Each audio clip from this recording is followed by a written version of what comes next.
with what he can do. And you guys are getting like that. Selling the soap. No, I'm just so proud of you. I look at that and say, I can't do that yet. But I wanted to also say that I'm proud of the other people that have been running the rounds. You guys are doing it as well as he, like he is. You're running rounds better than I could right now. Okay? So I just want you to know that. I can tell you more things about the rounds than you know.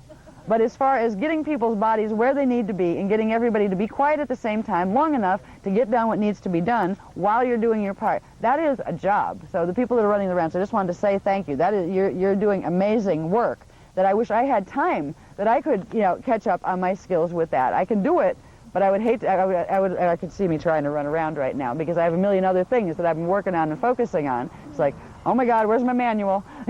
Step one was... because I haven't done it.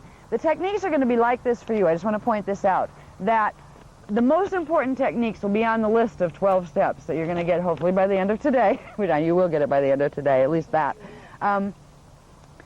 There's something called a technique groupie. That's not necessarily a part of our group, but any group. People collect techniques, right? They learn this and they learn that, and they have like diplomas from 2,000 different things that they've learned how to do. They know this energy work, that energy work. They've learned so much and taken so much in, but they've hardly integrated any of it. They don't have a specialty.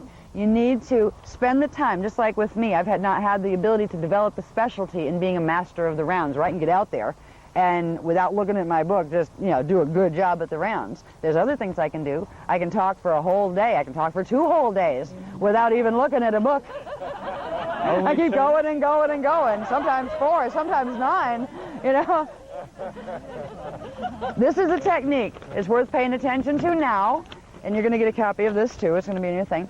And it's worth being one of those that you put as a priority, that don't worry about what's next. Worry about mastering this one first, all right?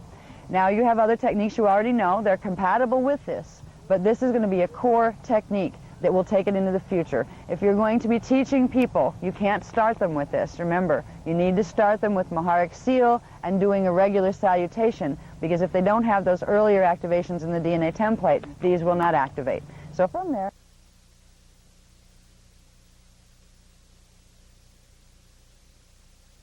And this is before we get into the main transcription here, but a lot of people are getting activated and are being very open, and yet they're not quite integrated. And but they're perceiving that they're receiving guidance from the guardians. So again, I know some of you have heard this before, but for you new people, if for some reason you think you're hearing guidance from the guardians, send an email to Mac, let her know what's happening, and she'll go to Ash and Azertanya, and they will verify whether it is or not. Okay, so remember that, because the biggest thing is to protect you, and we don't want any of you taken down. So on that note, Maharic Shield's up, and let's get on with the program. This is the Maharata Text CDT plate translation and flame holder contracts. The translation contract for the Maharata text is preordained and determined solely by the Emerald Order, Melchizedek Cloister, Melchizedek Cloister, Janus Ekadek Master Council, and is overseen by the Emerald Order, Melchizedek Cloister, Eloi, Elohim, Christos founders, Azerite, Maharaji, and Yani races of the Azerite Universal Templar Security Team, Janus High Council.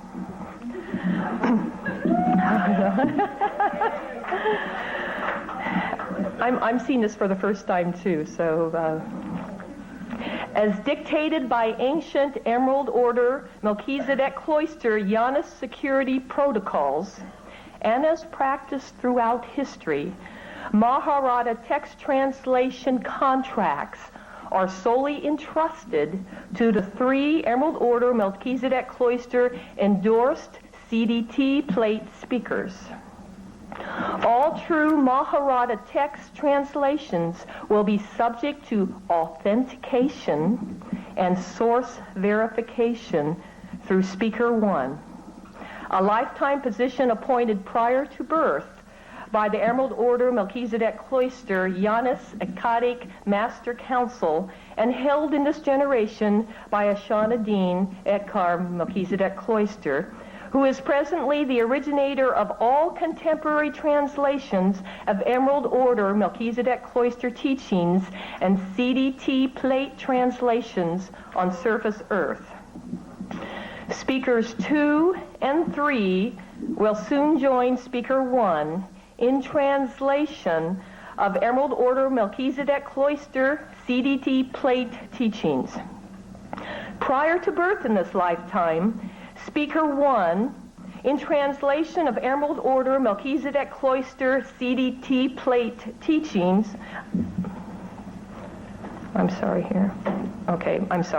Prior to birth in this lifetime, Speaker 1, an incarnate member of the Emerald Order Melchizedek Cloister Janus Master Council and Janus Signet 12 Inner Council of Amente, was chosen and entrusted by the Janus Akkadic Master Council and its many voting representatives, subsidiaries, to hold the Master Service Contract of Emerald Order Melchizedek Cloister Eckar Blue Flame Holder and Emerald Order Melchizedek Cloister Speaker 1 during the 2000 to 2017 Stiller Activation Cycle. The 3 flame holders of the Emerald Order Melchizedek Cloister Azurite Temple Universal Templar Security Team are 3 individual indigo children selected for flame holder universal service contracts. Flame holders are born with specialized dormant universal flame codes, which are universal Stargate Master Security codes in their DNA templates, which allows them to fully embody and run the full spectrum primal light and primal sound frequencies corresponding to their flame into Earth's Templar. Flame holders are the anchoring rods of primal frequency during stellar activation cycles. They first draw into their bodies and then transmit or anchor into Earth's planetary shields each progressive subharmonic subfrequency band of their assigned primal force current as the universal stargates progressively open and transmit interdimensional scalar frequency during the course of a stellar activation cycle. As full thrust primal currents anchor through their bodies, DNA templates of the flame holders, the frequencies are downstepped, are synthesized into slower moving pulses, then transmitted into Earth's shields to activate the planetary Templar. The downstepped flame currents are simultaneously transmitted from the flame holders directly into the common DNA template, tribal shield of the corresponding indigo child and 12-strand angelic human flame keeper groups, who further downstep the pulse speed of the primal currents and transmit them to the general planetary life field. If it were not for the Emerald Order Melchizedek Cloister Flame Holder and Flame Keeper Universal Templar security teams and their universal service mission of primal current downstepping, Earth's planetary shields would be unable to synthesize the faster moving pulses of Stargate primal current, which would cause Earth to pulse shift during stellar activation cycles. The flame holders and flame keepers, collectives incarnating on Earth, were elected for their contracts 550 million years ago with the fall of Tara and creation of the sphere of Amente, and that's reference Voyagers Volume 2. They began their earthly incarnation cycles as Earth-appointed planetary Templar guardians 25 million years ago with creation of the halls of Amente port interface system stargates. The large collective of flame holders and keepers originally appointed to these positions, agreed to repeatedly incarnate on Earth until Earth's planetary shields were finally restored to their natural order through fulfillment of the Emerald Covenant Founders' Christos Realignment Mission, which was the full resetting of Earth's organic D12 pre-matter divine blueprint, the Shield of Era Matena Lyra, an event long scheduled for fulfillment on December 21st, 2012 AD. Flame group members rotate in their incarnations, each ensuring that a minimum of 144,000 members of the respective flames are incarnate on planet to collectively and cooperatively stabilize and run Earth's Templar during stellar activation cycles. During non-stellar activation periods, flame groups have historically been commissioned to serve as the guardians and keepers of Earth's races, assisting in mass race evolution toward the Christiac ideal of the Emerald Covenant freedom teachings. During stellar activation cycle periods, the original ancient ones of the original Sphere of Amente Commission rotate in for their appointed shift of serving as flame holders, commissioned to guide the Flame Keepers groups in fulfilling their objective of moving Earth's Templar and life fields successfully through the stellar activation cycle. In times of stellar activation cycle crisis events, the blue flame groups are capable of running the full spectrum of the blue, gold, and violet flame currents, and gold flame groups can run the violet flame currents, allowing the potential of progressive evacuation for all but an essential Templar skeleton crew. In pole shift evac dramas, Earth's Templar can be stabilized by a minimum bare bones crew of 3 incarnate, emerald-ordered Melchizedek Cloister blue flame Ekars, working closely with the Iani flame groups of the Inner Earth time cycle and the Janus Akkadic Master Councils. If pole shift initiates in a stellar activation cycle, due to planetary shield damage, a minimum of 144 High Council Blue Flame Keeper Indigos, plus their 3 Ekars and massive off-planet assistance is required to maintain functional integrity of Earth's Templar. Ideally, the 3 flame holders and keeper groups, each with a minimum 144,000 members and 432,000 total minimum, serving as the planetary Templar security team, are able to guide Earth safely through a stellar activation cycle. Flame groups, and most especially the flame holders, have been the age-old nemesis of all fallen angelic legions, as the Emerald Order Melchizedek Cloister flame group teams have successfully prevented Earth from a complete fall into the fallen legion's phantom matrix black hole system since the fall of Terra 550 million years ago. They have also kept the indigo and angelic human grail line guardian races of Earth alive for millions of years, progressively carrying the torch of the eternal flames towards the eventual fulfillment of Earth's planetary Christos realignment healing.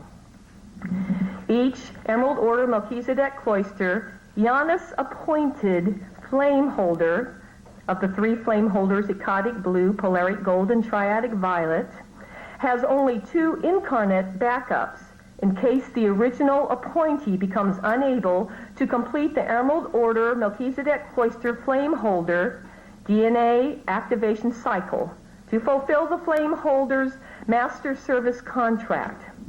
If the 3 potential flame holders for 1 flame fall, jurisdiction over flame holder assignment reverts completely back to Emerald Order Janus Akkadic Master Council authority.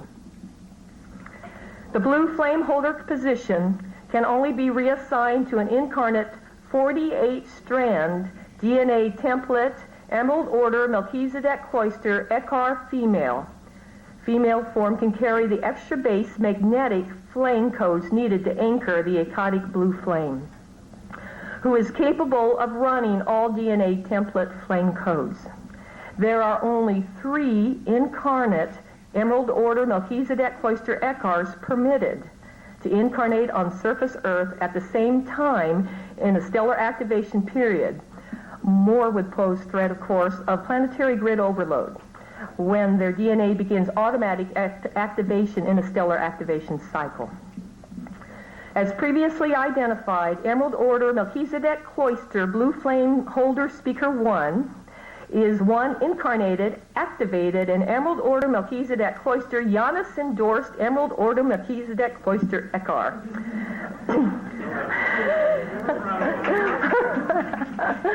Another is the individual soon to be mentioned who holds the final Emerald Order Melchizedek Cloister CDT Plate Speakers 2 contract reassignment.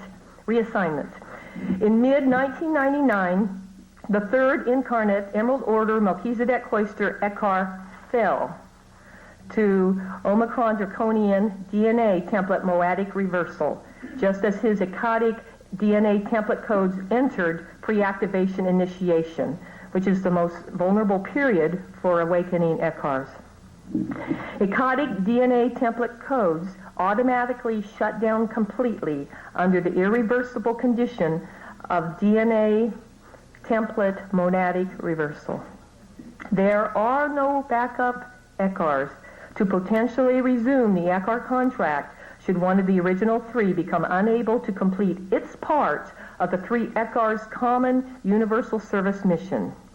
In most circumstances, the mission of a fallen Eckhar is adopted and shared by the remaining 2. Following the unfortunate fate of the 3rd contemporary Eckhar and the subsequent fortunate circumstances that 2 DNA template-activated Eckhars remain functional on surface Earth to provide the potential of a new Eckhar birth, both mother and father must have a minimum of dormant recessive ecodic DNA coding to produce a fetal body capable of holding an Eckhar consciousness. The Emerald Order Melchizedek Cloister Janus Ecodic Master Council has authorized a final Eckhar birthing contract to bring a 3rd Eckhar into earthly incarnation for the 2000 to 2017 stellar activation cycle. The 3rd Eckhar Commission has been assigned to Emerald Order Melchizedek Cloister Janus Rian Ben Azerton, originally commissioned as Avatar 5 of the 6 silent avatars. Rian was initially scheduled for a general 11-strand activated Avatar Master Service Contract birth on July 22, 2008, until the Unified Intruder Resistance. It's abbreviated here, and have to remember what the abbreviations are. Yes, thank you. UIR. War Edict of September 12, 2000, placed the Emerald Order Melchizedek agenda on the red alert crisis intervention schedule. At this time, many dormant backup Emerald Order Melchizedek Cloister Indigo Master Service contracts, such as Rian's, were called into higher level activation. Should the 2 active Emerald Order Melchizedek Cloister Eckhars presently incarnate on Earth agree to assist, Rian will incarnate within the next 1 to 4 years as the 3rd and final Emerald Order Melchizedek Cloister Eckhar to fulfill the 3rd Eckhar role of planetary frequency transmission, which would otherwise transfer to and biologically stress the 2 remaining activated incarnate Emerald Order Melchizedek Cloister Eckhars.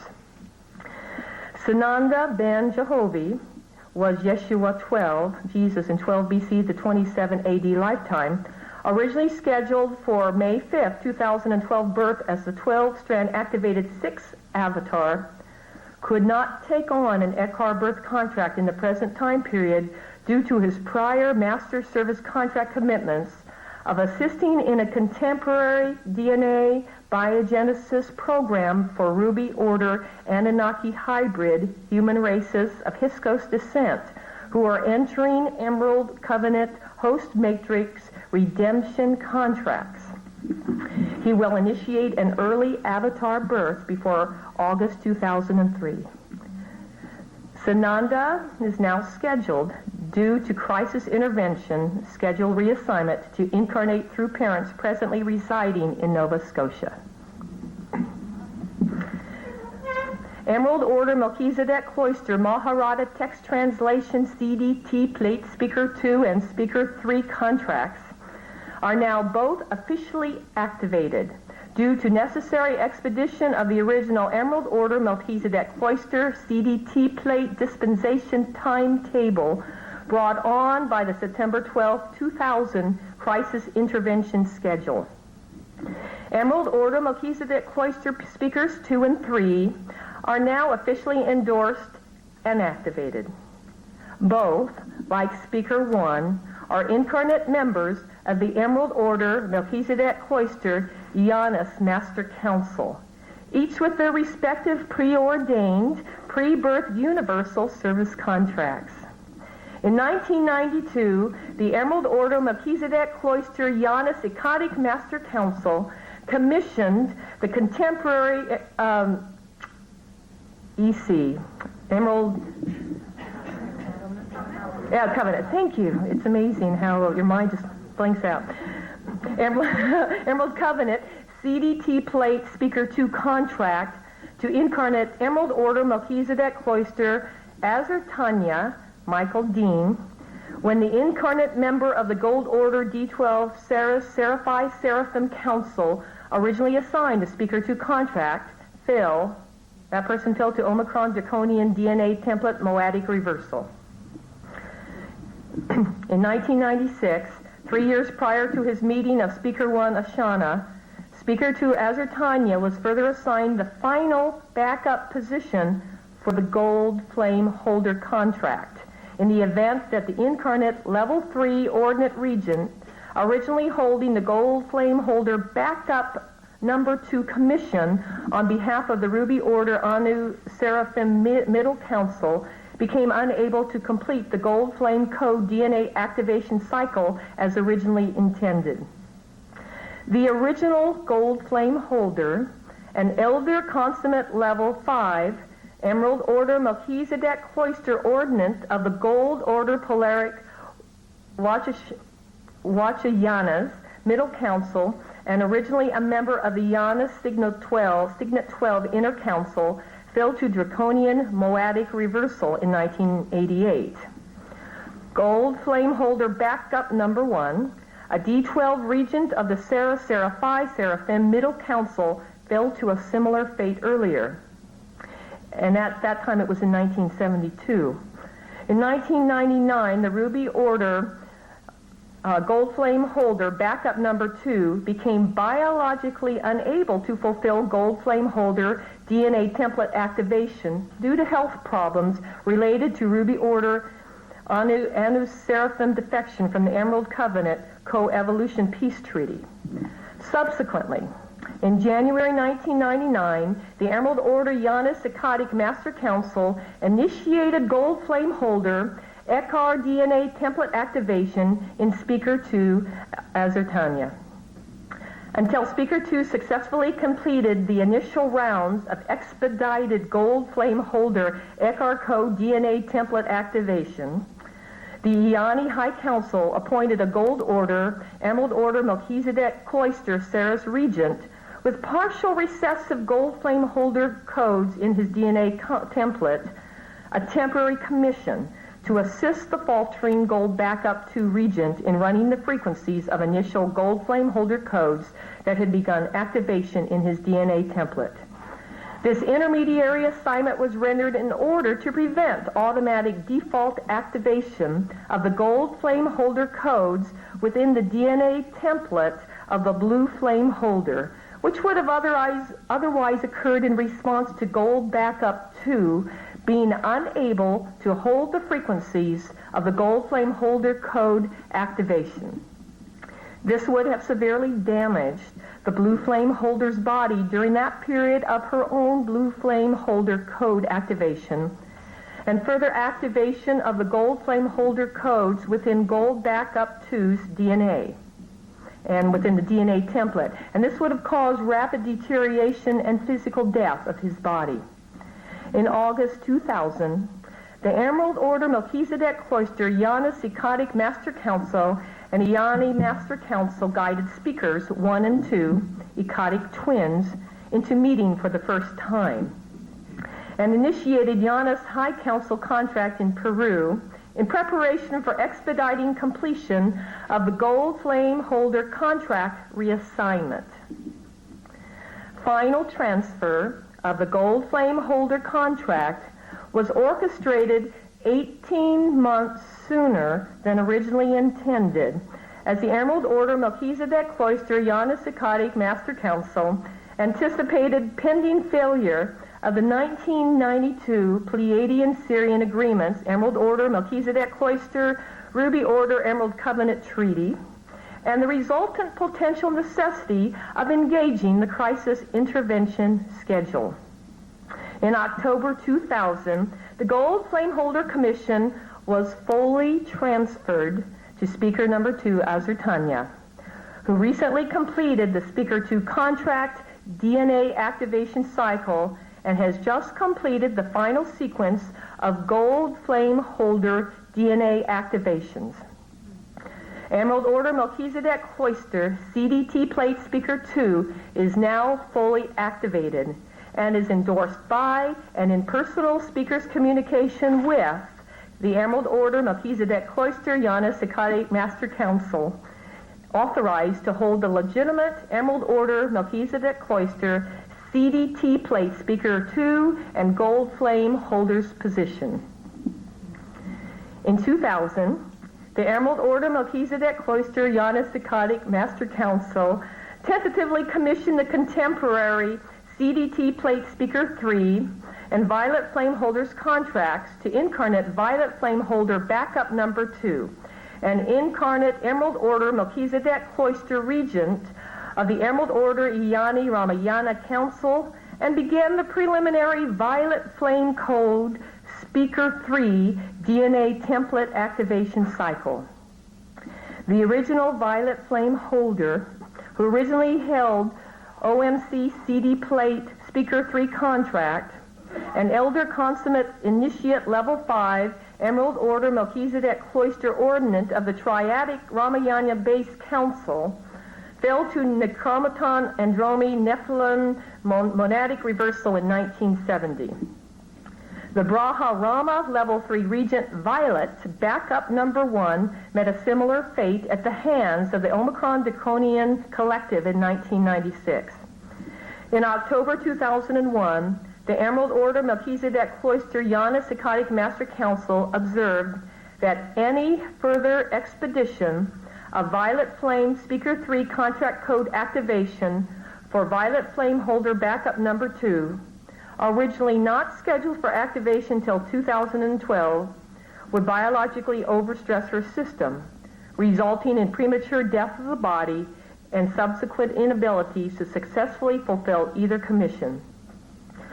Following her avatar's petition to Emerald Order Melchizedek Cloister Yana Psychotic High Council to reassign her master service contracts so that she would biologically survive to assist in the 2012 fulfillment of the planetary Priestess realignment mission, both the Violet Flame Holder and Speaker 3 contracts were reassigned.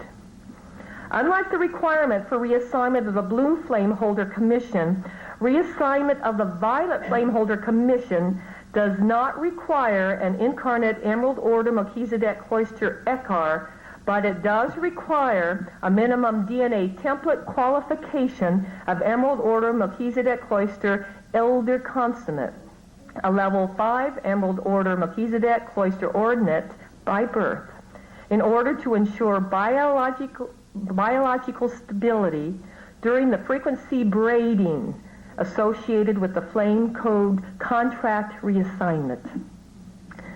Like Emerald Order Melchizedek Cloister Ekar Level 6 Ordinance, one is either born with Elder Consummate DNA template coding or not.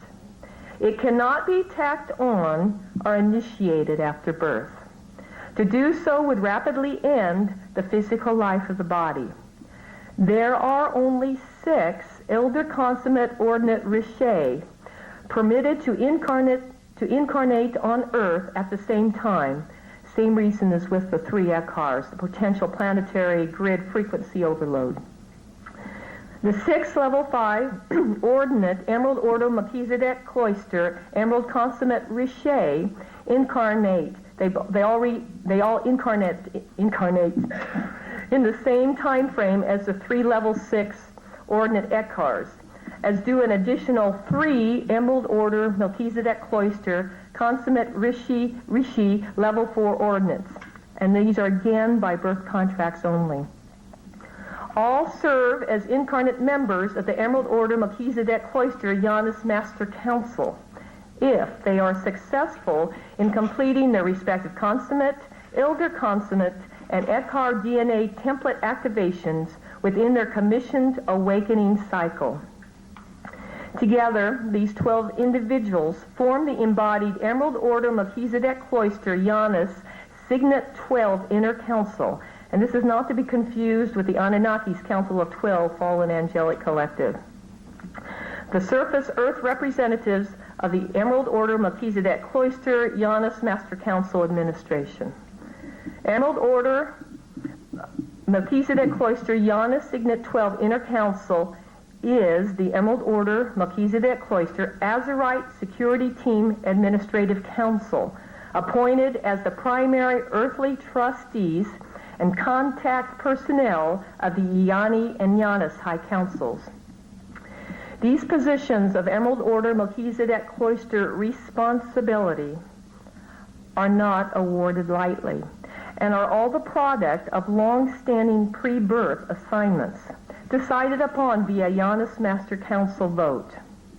Individuals incarnated to fulfill these positions receive extensive prior training for a long series of incarnations, complete full ascension to a minimum of density 5, D15, for level 4 consummate birth contracts, then return to density incarnation after being nominated and elected for, then agreeing to accept the appointed Universal Master Service Contract Commission.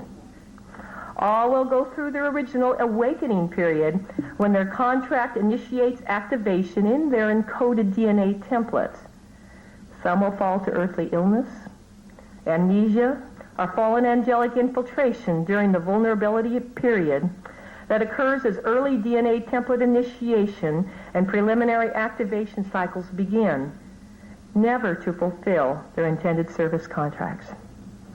None of the 12 individuals serving in surface Earth Emerald Order Melchizedek Cloister Janus Signet 12 Inner Council positions in the contemporary period consciously requested these commissions in their present lifetimes. Iani High Council representatives notified them that their contemporary service contracts existed, and they were given opportunity to accept or reject their appointments before full DNA template contract activation commenced. Not all members of the Emerald Order Melchizedek Cloister Janus Signet 12 Inner Council hold flame holder or CDT plate speaker positions. But the original 3 flame holder contracts are always initially presented to Signet 12 Inner Council members. Presently, there are 9 remaining original members of the Emerald Order Melchizedek Cloister Janus Signet 12 Inner Council incarnate on surface Earth, 1 Ekar and 2 Elder Consummates, the original gold and violet flame holders, and a host of regions from the intended Indigo support team, have presently fallen to monadic reversal and are unable to fulfill their commissions. Ekarian Ben Azertan is scheduled to birth in soon to assume the fallen Ekar's intended mission. The gold flame holder contract, originally assigned to one of the fallen elder consummates, has now been successfully transferred to Ekar Speaker 2 Azertanya. The violet flame holder contract, originally assigned to the other fallen elder consummate, has now been successfully transferred to the only other fully activated Emerald Order Melchizedek Cloister Level 5 Ordinate Elder Consummate Blue Flame Holder Backup 2. 2 elder consummates are just beginning their delicate DNA template awakening cycles, and the other remaining elder consummate is presently fully engaged in serving his original Signet 5 service contract and cannot biologically hold the additional frequency burden of accepting a contract transfer. 2 of the Emerald Order Melchizedek Cloister Yana Signet 12 Inner Council Level 4 Ordinate Consummate Rishi are also just entering their awakening cycle. The 3rd Consummate Rishi, originally Blue Flame Backup 1, is presently recovering from childhood health problems that rendered her physically unable to fulfill her original Emerald Order Melchizedek Cloister commissions. She is presently engaged in a less biologically demanding master service contract. The Violet Flame Holder Backup Number 2, Regent, whose Avatar Collective requested contract reassignment following her unfortunate difficulty with preliminary Violet Flame Code DNA template activation, is now reassigned to another unrelated master service commission. The Level 5 Ordinate Elder Consummate and member of the Emerald Order Melchizedek Cloister Yana Signet 12 Inner Council, commissioned to carry the Violet Flame Holder and CDT Plate Speaker 3 contracts, began her Elder Consummate DNA template activations in 1999 in preparation for her original 2003 Master Service contract. She successfully completed the final round of Elder Consummate DNA template activations in 2001, and shortly thereafter, the Emerald Order Melchizedek Cloister Yana Psychotic Master Council invited her to accept the Violet Flame Holder Speaker 3 commission. She accepted. The finalized, officially endorsed Emerald Order Melchizedek Cloister CDT Plate Speaker 3 Violet Flame Holder contract bearer is Emerald Order Melchizedek Cloister Elder Consummate Riche Marianne Calloway.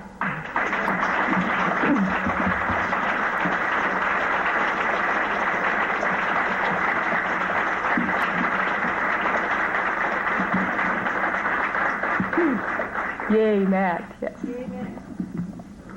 Though all 9 remaining original members of the Emerald Order Melchizedek Cloister Yana Signet 12 Inner Council are not as yet fully awakened to their Universal Master Service contracts, their identities and positions have been recently revealed to the 3 Emerald Order Melchizedek Cloister speakers. The identity of the fallen Ekar and those of the 2 fallen Elder Consummates have also been revealed in confidence to the Emerald Order Melchizedek Cloister speakers. These revelations were provided by the Emerald Order Melchizedek Cloister Yana Psychotic Master Council to protect against the false claims of Emerald Order Melchizedek Cloister Association and advancing attempts of infiltration and manipulation of Emerald Order Melchizedek Cloister Team Indigo groups that are presently being orchestrated by Necromaton, Andromi, Nephilim, Omicron, Decronian, and United Intruder Resistance fallen angelic collectives. These revelations will be held in private speakers' confidence until inner council members discover their greater missions, choose whether or not they desire to complete their birth agreements, and personally decide if they desire the option of public disclosure under validation of the 3 Emerald Order Melchizedek Cloister Flame Holder speakers, which means we may not necessarily ever know. It's up to that person whether they want to have it revealed publicly. The Emerald Order Melchizedek Cloister Yana Signet 12 Inner Council is not an elitist dictatorial hierarchy. It is a fair, loving, and when necessary, assertively firm collective of long experienced, extensively trained, incarnate Emerald Order Melchizedek Cloister Rishi, Riche, and Ekars, who humbly agreed to serve in an extremely taxing, responsibility-laden, risk-filled, protective leadership role in relation to the huge team of indigo children and angelic human planetary Templar guardians, all of whom agreed originally to work together as members of the Emerald Order Melchizedek Cloister Planetary Galactic Universal Templar Security Team. The 11 other Emerald Order Melchizedek Cloister Signet Councils, each with their own 12 Iani Inner Council members, are commissioned to guardianship of Stargates 11 through 1. In the original Planetary Christos Realignment Mission, Emerald Covenant Agreements, Signet Councils 11 through 1 gladly agreed to work within the directives set by Janus Signet 12 Inner Council, just as Janus Signet 12 Inner Council agreed to follow the Emerald Covenant protocols and directives set forth by the Emerald Order Melchizedek Cloister Janus Ecodic Master Council and the various related intermediate councils with leadership appointments. Janus Signet 12 Inner Council members are those who incarnated with the Emerald Order Melchizedek Cloister Azurite Universal Templar Security Team coding in their DNA templates, which would enable them to run all of the Stargate security codes should cataclysmic circumstances arise during a stellar activation cycle. They agreed to this level of unconditional service, even though running the Stargate security codes without the intended assistance of the other Signet Councils would cause death of their physical bodies should the need for this action arise. With this leadership commission came the understanding that in event of planetary crisis during a stellar activation cycle, Janus Signet 12 Inner Council would be the last to leave in assisting in the safe evac passage of the other Signet Council members and general planetary populations, and they would likewise be the first to return should cataclysmic events necessitate intensive planetary Templar healing and life field resettlement.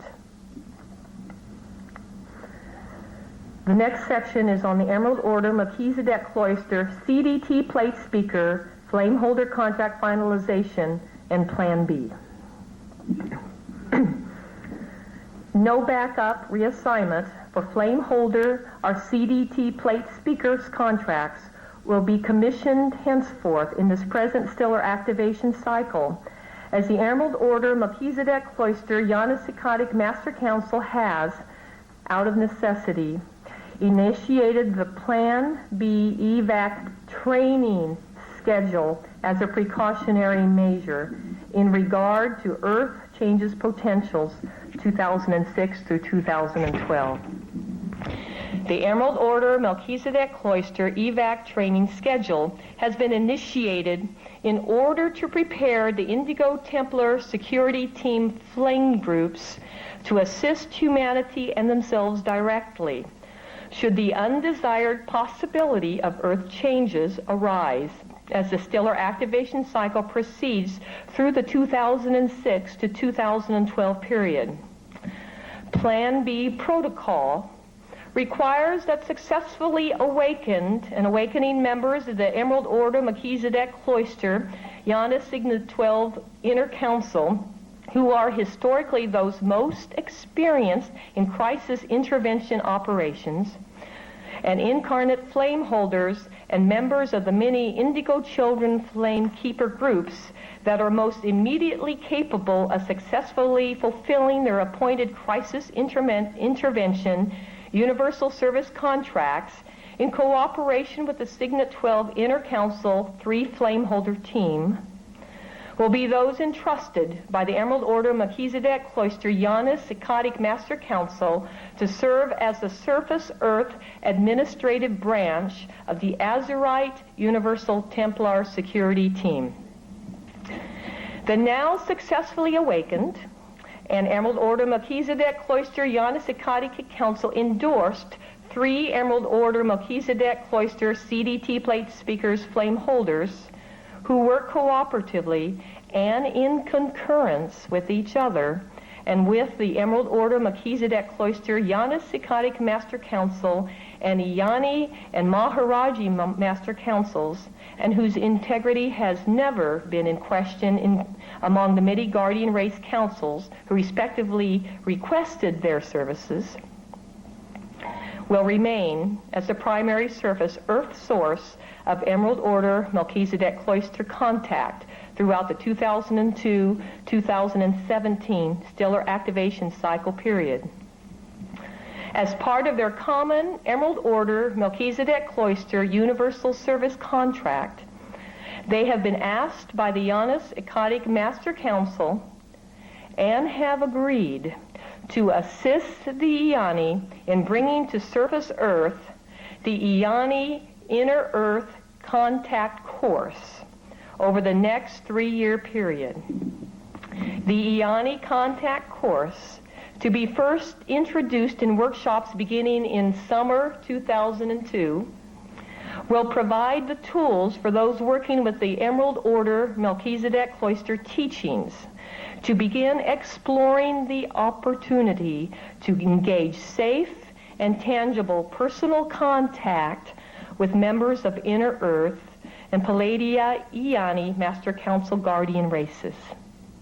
The present Dance for Life workshop program, the forthcoming 4-volume translation of the Maharata Textbook 1, the 2003 Speaker 1 contract, and progressive CDT plate dispensation books to be translated by the 3 endorsed Emerald Order Melchizedek Cloister CDT plate speakers are the beginning steps to creating a genuine personal contact relationship with the Emerald Order Melchizedek Cloister Iyani races.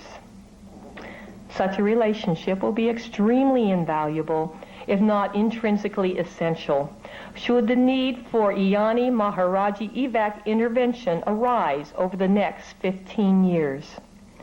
Presently, the Dance for Life program and Iyani Contact course are simply being extended as a loving invitation for spiritual exploration and development of spiritual joy within the dance of life, through which invaluable personal spiritual mastery skills can potentially be acquired. Such skills of spiritual mastery will also be recognized as basic survival skills should the sobering event of an Earth Changes evac drama emerge. And there's some technical notes on the flame holders. The original blue flame holder must be a full level 6 ordinate Ekar by birth, capable of running the full ecadic, polaric, triadic levels of the Kundalini spectrum at critical mass once the ecadic codes are activated.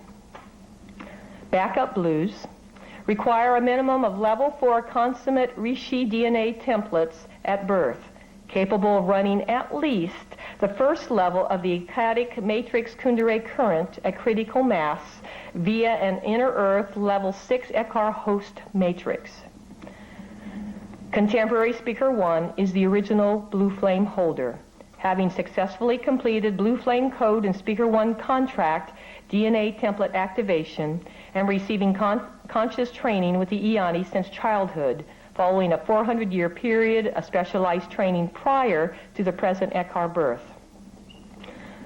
Blue Backup 1, an Emerald Order Melchizedek Cloister Elohai Elohim consummate Rishi, encountered health problems in childhood that would have prevented her from fulfilling her commission should the need have arisen.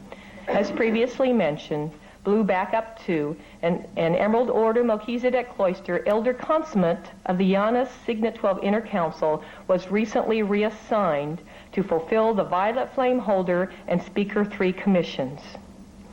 The original Gold Flame Holder must have a minimum of full level 5 Elder Consummate ordination at birth, capable of running the full polaric level Kundalini at critical mass once the polaric codes are activated. As mentioned, the original Gold Flame Holder, a Gold Order, Emerald Order Melchizedek Cloister Elder Consummate, fell to draconian modadic reversal due to karmic entanglements from the Egyptian period.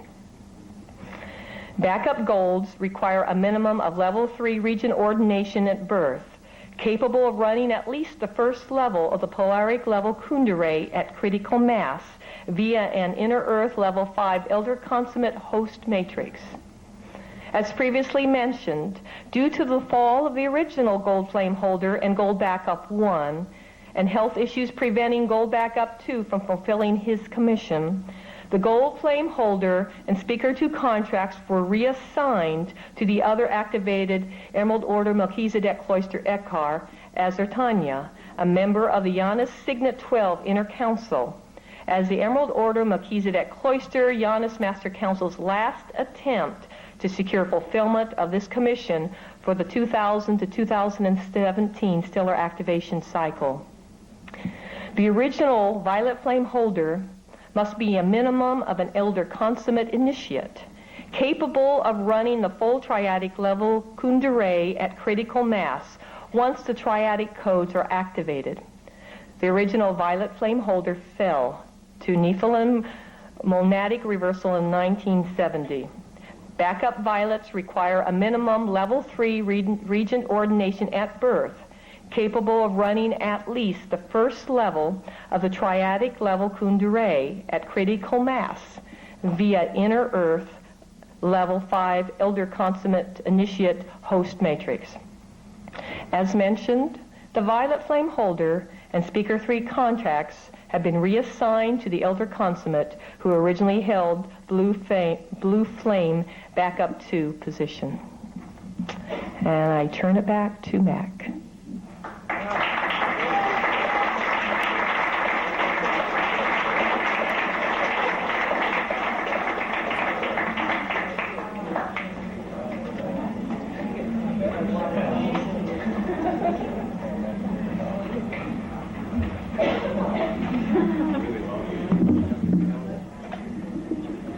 Did you get all that?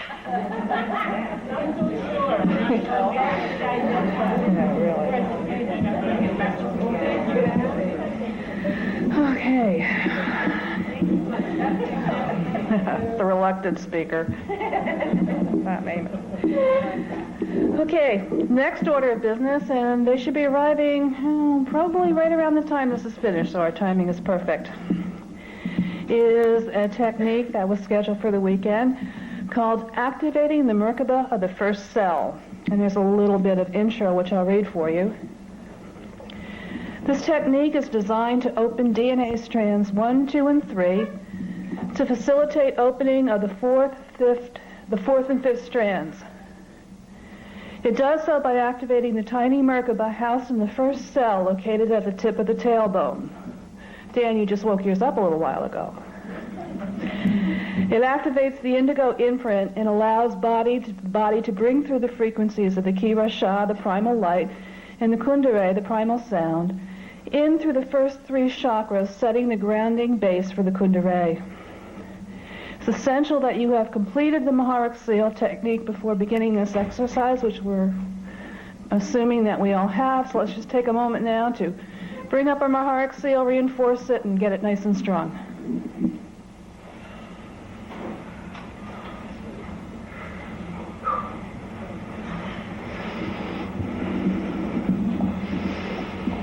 Okay, so I invite you now to just close your eyes and just to relax. Giving yourself permission to relax and taking a nice few deep clearing breaths.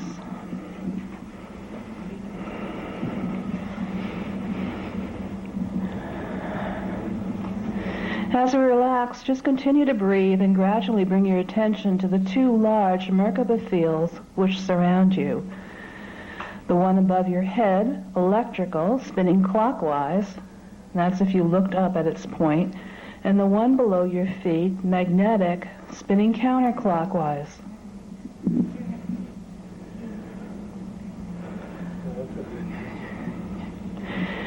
If you look down toward the point, you can see it spinning clockwise beneath your feet. Spend a minute or so seeing, feeling, or sensing each of these pyramids of energy spinning around you. Get a feeling for their rate of spin, whatever rate of spin that feels right for you. And as you do, allow yourself to notice the energy from their combined effect, feeding energy into your crown chakra.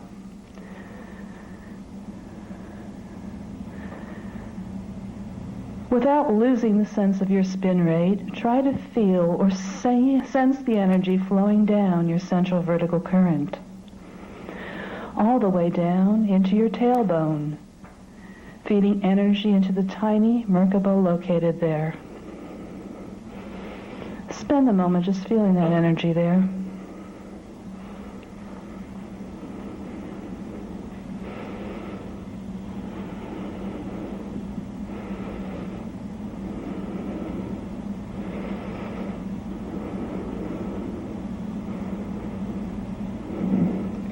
Once you have a sense of these spinning Merkaba generating the energy flow down through the crown and central vertical current, feeding the little Merkaba, switch your attention to the big magnetic Merkaba spinning counterclockwise below.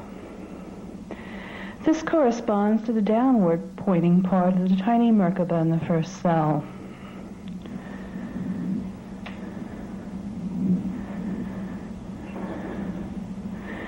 Now you may feel a spiral of energy coming up from the earth core through the 12th chakra below the feet, spinning counterclockwise, all the way up and into the base chakra, and then into the tailbone, beginning to feed energy from the earth grid into the bottom half of the tiny Merkaba, feeding it.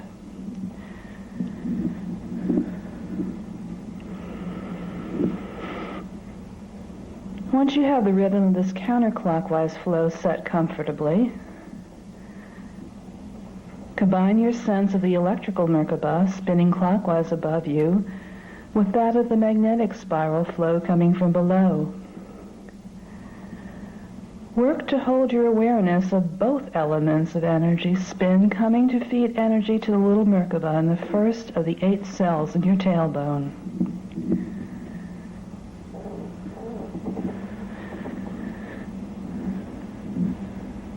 While holding the speed and the flow of the 2 large Merkaba in your consciousness, include the rhythm of your breath in your attention span. And as you do, imagine, with every exhale breath, you are breathing energy into the little Merkaba, right down the central vertical current, into the first cell and into the little Merkaba. As you continue to do this, the little Merkaba begins to spin, mirroring the spin of the both large external Merkaba fields around you. Don't need to worry about the spin rates or the ratios. The Merkabas know what they're doing. What they need is energy, and you provide that with your active breathing.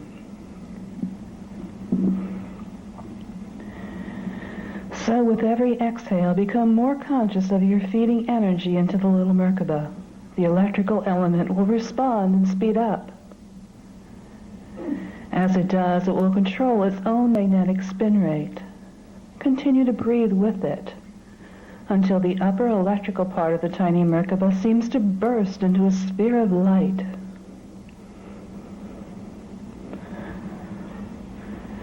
Continuing to breathe, you'll build this effect, and the sphere bursts forth. It will gradually look a little like the planet Saturn, sending rings, pulses of energy out around itself. These in turn becomes as rays of energy emanating out from the tiny Merkaba. This begins the activation of both parts of the D1 Merkaba that correspond to the seals of the D12 level. Once this happens, try to feel the sense of heat that has generated in the tailbone, like a warm, tingly feeling.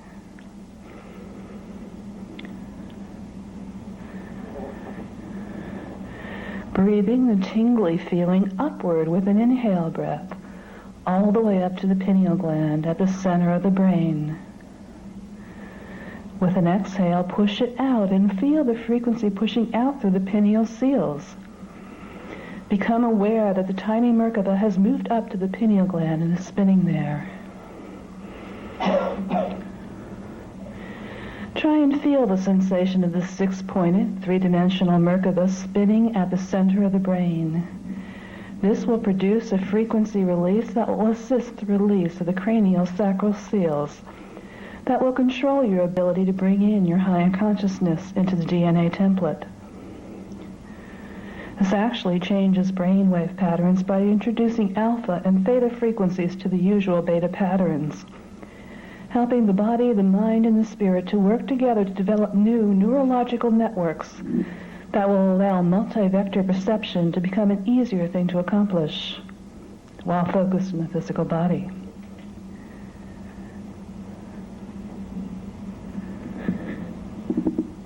Now visualize the image of the 6-pointed 3D Merkaba as a 12-pointed 3D Merkaba. Picture this as a ball with 12 skinny spikes sticking out. This is actually a mathematical coding which accelerates activation of the DNA template, but one which follows natural rhythms.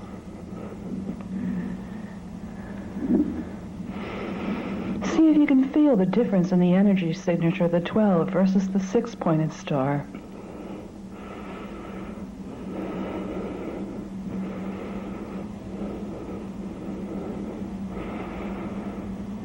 Now, on an inhale, and on an exhale, push the 12-pointed star all the way down to the central column, through the 12th chakra, into the 13th chakra at Earth's core, and into the planetary shields. You may notice sound tones much different than the two-dimensional Hierophant when the 12-pointed star strikes the Earth core, due to the effects of energy released from the usual dormant parts of the planetary grids. Once you have gotten the 12-pointed star into the planetary shields, use the inhale breath to bring it up to the base chakra. Imagine where the base chakra stops, there's a little seal, a little tiny point where the base chakra points downward. Bring the 12-pointed star up to that point, locking it into your molecular structure with the first DNA strand template. Continuing to breathe and beginning to draw energy up from the Earth's core through the breath, you will notice that the column of energy, when you first breathe up, is much stronger than that with the Hierophant, and then exhale that energy into the base chakra. Repeat and notice a horizontal disk of energy, like the rings of Saturn, emerges from the point where the base chakra spark, the crystal seal, is located within the body.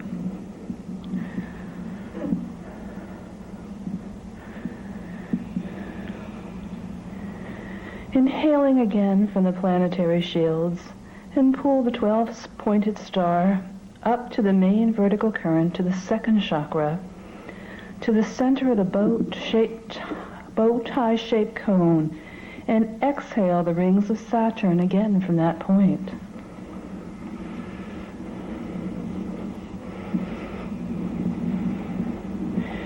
Bring the 12-pointed star up a third and final time to the center of the solar plexus chakra.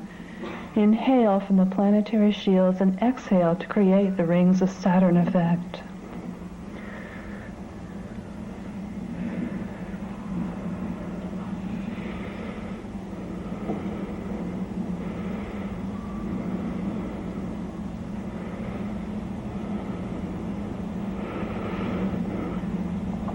At this point, your biofield is open to greater energy and consciousness, and this is space you need to reach if you want to do well with mental bilocation. If you're going to remember what you do with your fourth dimensional consciousness and body, you need to have your third, second, and first dimensional selves open to receive these frequencies. This technique will help you.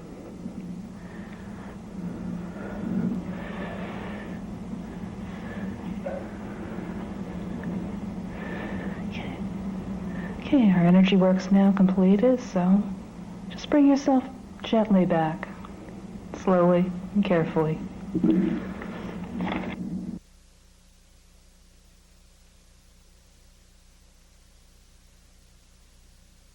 And there's still quite a bit of things to cover today. Today's not going to be as difficult as far as yesterday was an intensive, as far as having to sit there and listen to a lecture all day, literally. That takes a lot of energy from both parts, from this side, but also from your side, having to sit there with not, but when we break it up, where there's technique in the middle of it and those kind of things, it's not as taxing on the body. You guys got bombarded with information yesterday, and for the people who are just coming into the program, who have not seen any of it, and there's a few there, it's like information saturation. Your head spins, and you can't even remember what it started at. If you're lucky, you can remember the last thing you did. So yesterday was an intensive day. When I do workshops, very rarely, unless there's a huge block of new material that's like on emergency release, where you've got to know this now, you need to know these techniques and things to get yourself functional. We try to have, if one day is going to be that intensive, we try to balance the next day out with more technique, like we went to the beach today, so we weren't stuck in this room the whole day.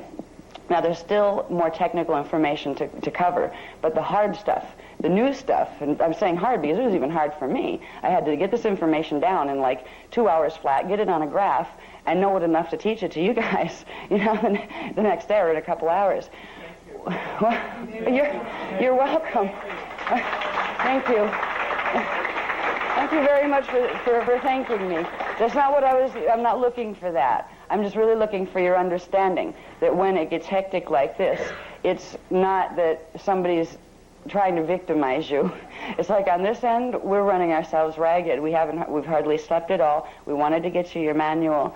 And at this point, you can there's more information in your manual. There's some of the pieces taken from other things that gets rid of the heavy stuff in the other things. There's somebody, if you're having a class and you want to teach it, you can teach them to get them through where they can do what you're going to learn to do right now, where they can get all the way up to speed, where they're doing the techniques of working with the Vecca codes and working with radio body, even though they might not have the understanding of Kathara behind them or of the larger drama behind them. It'll get them doing the stuff that they need to do. It'll make it easier for you to teach. And if they want more information, you can refer them to the Kathara course or the Templar course if they want the detail. And I just felt it was really important to me, and I was counting on that. I hope these guys care enough about having that booklet in hand, because if you left here without a booklet in hand, there you go again. You have a sea of techniques floating out of Azurite Temple in various forms and various formats in different books. Where do you start?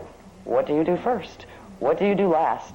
There was really a need to create a program. Like, all the techniques are useful, and they all serve different purposes in the body that are all complementary.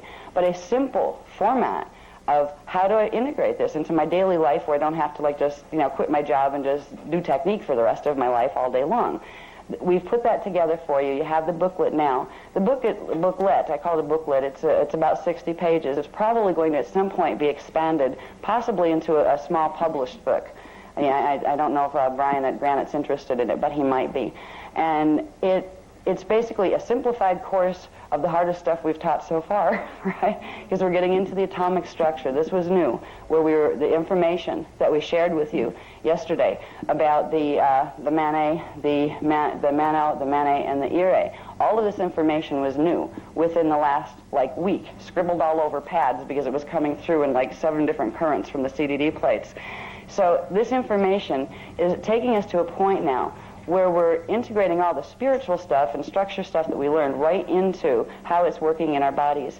And we're being given the codes now, the Vecca codes, that will allow us to begin really making changes. The changes that if we work with these techniques over a period of time to build critical mass in the new energies that we're generating, they will begin to make changes in our noticeable physical being. They will, first of all, create the Merkaba field, but a very specialized Merkaba field. We're going to talk about that tonight, because I want you to understand the difference between what a regular Merkaba field is that other people are teaching Merkaba and the Akasha Merkaba that we're teaching, because it's a very specialized form of Merkaba, and usually it's only reserved, in fact, it's been literally, I think, about 200,000 years since general populations were taught this type of Merkaba, because the Akasha Merkaba not only can get you through stargates to Tara, like the regular Merkaba can, it can sustain your fields where you could actually live in a place in the transharmonic time cycle, which is the inner earth time cycle.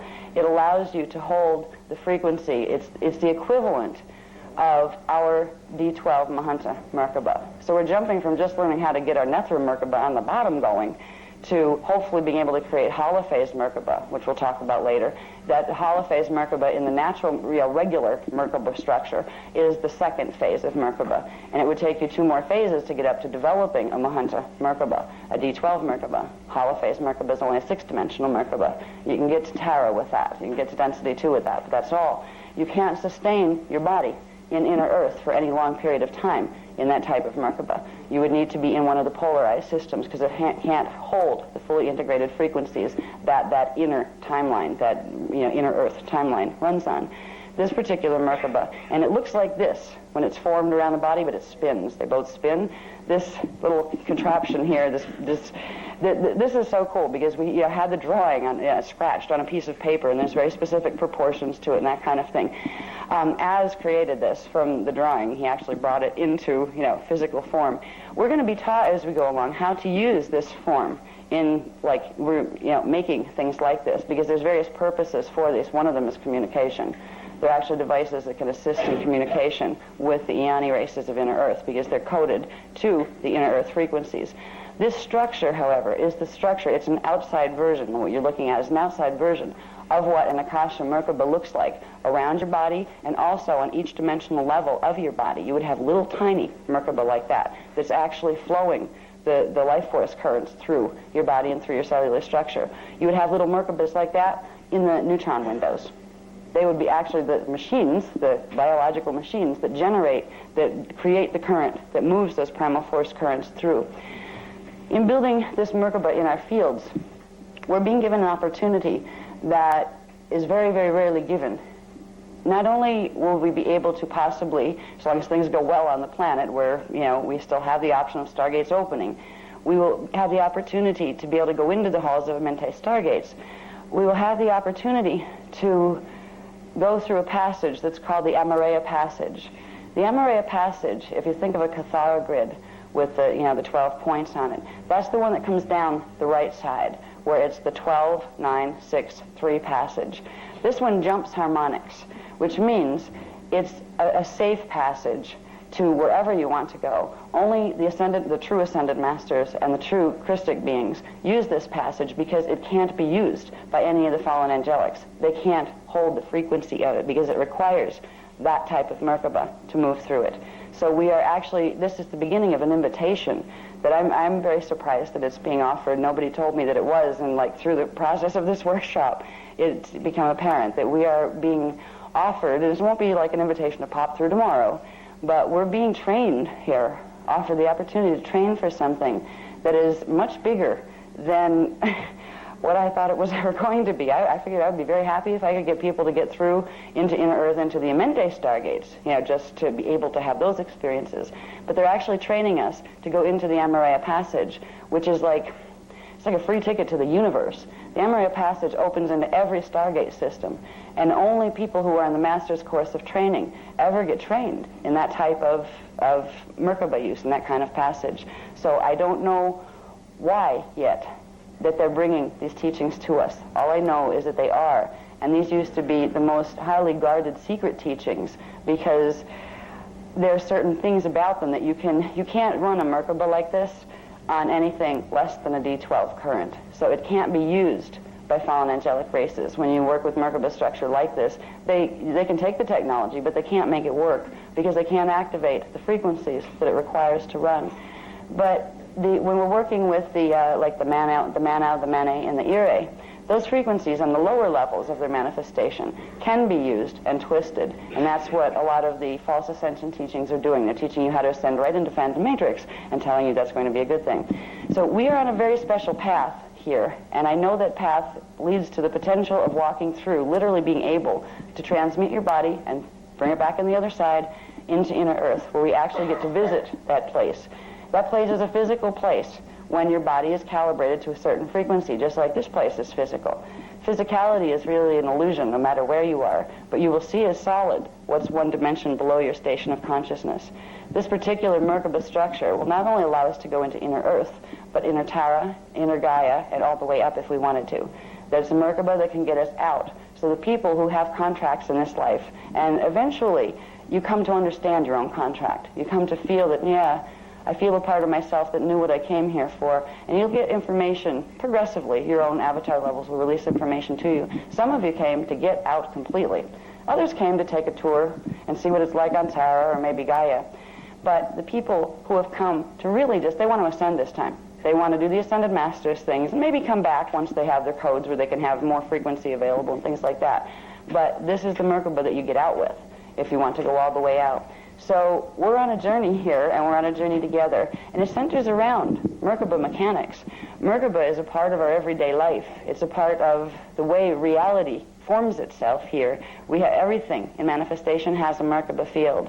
Not everything has a Merkaba vehicle, however. A Merkaba vehicle is different from a Merkaba field in that Merkaba fields are the cones of spiraling energy that surround any object in manifestation, that create inside of them that form constant egg space where the manifestation takes place. But not all Merkaba fields are capable of merging together and creating a transharmonic set of frequencies that allows what's inside that bubble inside of them to actually go up into another harmonic. Like, there's a lot of things here on the planet, objects and things like that. They still have their Merkaba fields, but they won't be vehicles. They won't become vehicles because their templates that those Merkaba fields are built on don't have enough of the coding to go up higher in the dimensional scale. That's why things tend to, in star activation cycles, when you have a 3-day particle conversion period, which happens at a certain point in star activation cycles, you will find that certain things just disappear because they can't hold the frequency. They didn't ascend. They just demanifested because they couldn't handle the frequency coming in. This Merkaba, it's funny, I'm looking at it and it keeps catching my attention because the structure of this is a little tiny version of what some very special places look like. There are structures in inner Earth that are called the crystal pylon temples. The crystal pylon temples of inner Earth are the places where the halls of Amente stargates are located. They are literally the temple structures in which they're like large crystal generator plants where the halls of Amente stargates open and close within. And the inner Earth gates regulate the Templar here. Now, there's been so many problems with the Templar or the planetary grid system here for so many thousands of years. This is why the inner Earth gates had to be closed, because if that problem came into there, the whole place would go down. But the structure of that Merkaba, like looking at it in a tangible outside yourself form, this is the structure of the inner Earth crystal pylon temples, except they're huge and they're made out of selenite crystal and like the size of buildings. You think of the Empire State Building, that would be like a small one compared to some of the crystalline structures. And they are shaped and carved into that form to hold frequency in a very specific way. Now, we're not going to be turning ourselves into a solid Merkaba. We're going to be building progressively this Merkaba field within our fields. To do that, we have to clear the mutations that are in the DNA templates, because this requires a full 12 subharmonic activation of each dimensional level. That means beings like with a base 8 gene code or a reverse base 8 gene code, like a lot of the Anunnaki races and the Draconian races, they could not even form that kind of Merkaba, because in their DNA templates, they only have 8 sub-frequency bands that can run instead of the natural set of 12 that the Universal Divine Blueprint is built on. So in the process of learning to build this in our fields to where we can begin to get the knowledge and the privilege that goes with being able to activate that, we'll progressively, layer by layer, clear the parts of ourselves that are holding the distortions that would block the formation of this structure. Now, regular Merkaba, the regular fields that most people are aware of if they've seen any Merkaba teachings out here, are basically structured something like this. Now, this has a lot of information on it. That's why you look at it and go, what is that? We're working on getting more clear ones where you have several layers that aren't shown together so you can see the structures. It's basically a star tetrahedron shape thing. Looks like a Star of David on a flat plane, but it's actually, it's a star tetrahedron, which means there would be 3 planes to the spiral coming up, and there would be 3 planes to the spiral coming down. This diagram is important because it shows you a bit about Merkaba's relationship to other things. Now, in our anatomy, we have talked about the shields. Yesterday we talked about, when we were going through the anatomy, we have the scalar grid templates that, the universe has them, the planet has them, and so do our bodies. We have our own scalar shields. the shields of our bodies are directly connected to Merkaba. The shields are the control mechanisms for Merkaba, and Merkaba is you can call it a natural biological machine that circulates the primal currents and the primal consciousness through our fields. You have these rings that are shown here in the diagram. Let me find my pointer. I actually have it. Somebody gave me a pointer, and I keep forgetting I have it. I'll wait 2 seconds. I have it here somewhere. There it is. Okay, here we go. Okay, there we go. These things. These in this drawing are showing you the shields. There were other charts that we saw yesterday where you saw like 4 little circles like this lined up next to a body with a Cathara grid in it. These are the shields. Looking at them as how they would be around the body with the Merkaba. You'd have your Maharic shield down here. This is the thing when we're doing Maharic shield activation to bring up the Maharic seal. We're activating this. That is literally our universal shield, the part of our anatomy that plugs right into the universal divine blueprint template. You have the next one up here. This is your telluric shield. That's the one that controls what's called the Nadahuva body, or the dimension 1, 2, and 3, density 1 aspect of self. Now, the Dance for Life course, the information and the techniques we've been given here are specifically for integrating and clearing and activating the radio body in density 1. So what we're going to be doing, when we use these techniques, even if we're not thinking about our Merkaba while we're doing tones, this is what we're bringing into activation, this piece here, because we're activating our telluric shield. Now, when we go into the other, for people who want to stay with this program and go into the next level, which will be the Dance for Love, that will begin this process of fully activating this shield. And then the next one, the Dance for Freedom, will be fully activating this shield.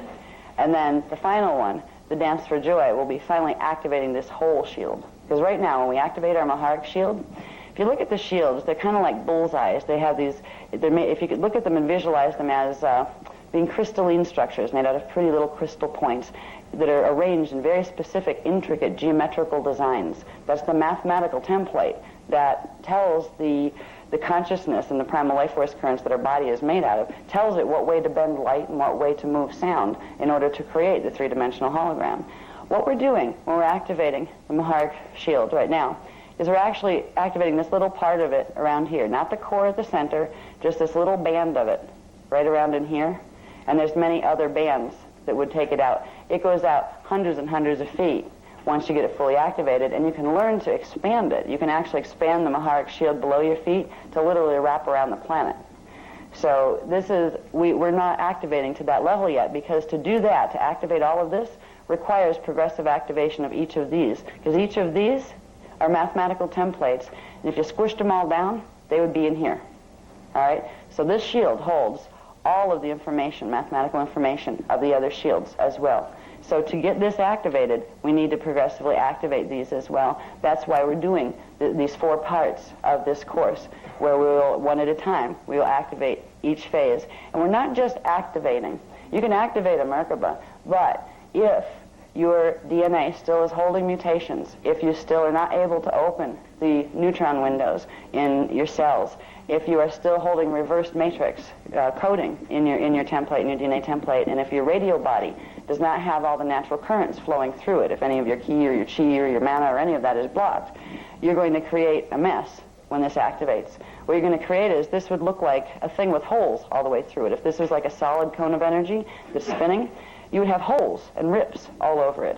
Those frequencies that couldn't come in that were supposed to be there, what that would do is create a very unstable Merkaba field that would progressively start to pull energy out of your body rather than feed it into it. It would create illness and sickness. This is why some people have very bad Kundalini activations when they take certain courses that don't use Maharic seal.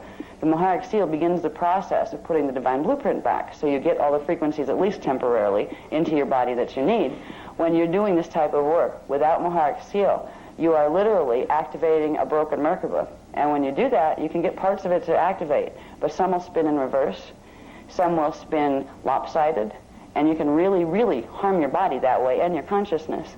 Now, what's interesting is this diagram can help us understand where the shadow lives as well. we talked about the shadow part of the self that has to do with the DNA template reversals that are all attached to this eye of the jackal implant that's controlling the planetary Merkaba fields. What this creates in our DNA is a whole bunch of DNA strands that are shut off, and the ones that are active are right now running on reverse.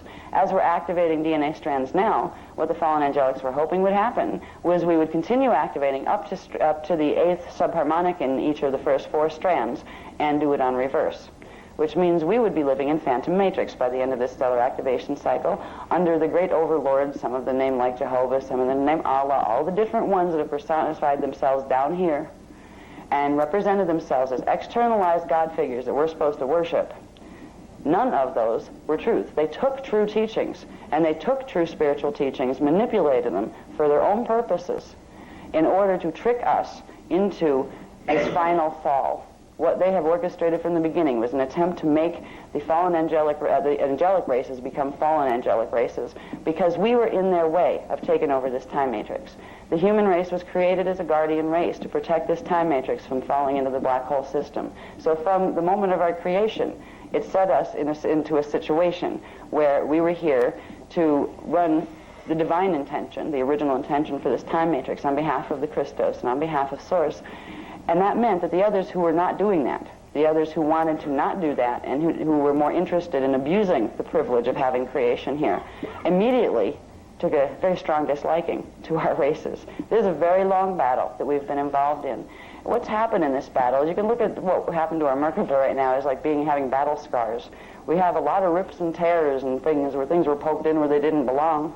And we get very tired. When our Merkaba isn't running the right way, it's cutting off our life force currents. When we have those blockages in the cells, our cells aren't getting enough life force energy, what they're supposed to have. That's why our bodies fall apart. In stellar activation cycles, that whole process of bodies falling apart happens more quickly. Everything is accelerated. New frequencies are coming in. If your body and your DNA template can't hold those new frequencies, it makes more holes in your template. Because when the frequencies come in, they act like a sledgehammer on the little crystal templates that are your DNA strands. If you have the receivers open, that frequency from the higher fields will simply come in and flow through, and you will begin to expand. You will grow with the planet. You will go, open with the stellar activation cycle. But if the receivers in your DNA template are damaged, those little scalar waves can't wake up to hold the new frequency. The frequency comes in like a sledgehammer and builds up its critical mass and begins to crush more of the DNA template. Literally, as if you took a hammer to crystal and shattered it. When that happens, you get more holes in your biology, more holes in your atomic structure, more holes in your consciousness. And progressively, it creates a progressive de-evolution of your consciousness. This is how we get trapped in time. This is how we end up stuck in physicality. And eventually, the physicality dies. It can't sustain under those conditions. But the consciousness is still there. But the consciousness can't get itself out of the density that it's stuck in, so it progressively fragments more and more unless somebody tries to help it. Now, our human race is in a position where there's a lot of beings from other places helping, because if we didn't have help right now, all of us would become a phantom race living in the phantom matrix. And because we were the appointed guardians in this time matrix, you have the basically cosmic police going down for the count, and you're going to have the lunatics running the asylum completely. And that's what's going to that's what the fallen angelics would like to see happen. It's not in their best interest either, but they don't understand that because they forgot the lessons of oneness. They don't realize that they can't, all they're going to do is destroy themselves as they continue on the path that they have been on. They don't want to know and they don't want to hear it. And that's unfortunate.